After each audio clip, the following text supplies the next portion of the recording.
पहा पारू मालिकेतील आदित्य म्हणजेच अभिनेता प्रसाद जवादेची खरी कहाणी। प्रसादचा जन्म 30 नोव्हेंबर 1988 रोजी झाला। त्याने आपले संपूर्ण शिक्षण पुण्यातून पूर्ण केलं।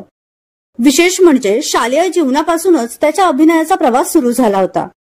10वी पर्यंतच शिक्षण चालू असतानाच तो एका नाट्यसंस्थेशी जोडला गेला।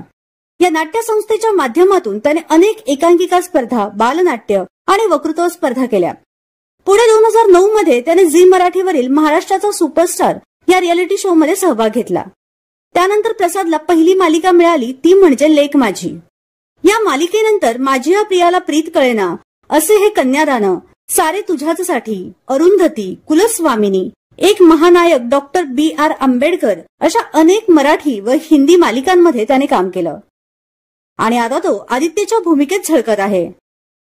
खऱ्या आयुष्यात तो विवाहित असून त्याच्या पत्नीचे नाव अमृता देशमुख हे आहे। तर तुम्हाला प्रसाद आणि अमृताला एकत्र काम करताना पाहायला आवडेल का, हे आम्हाला कमेंट बॉक्समध्ये नक्की कळवा।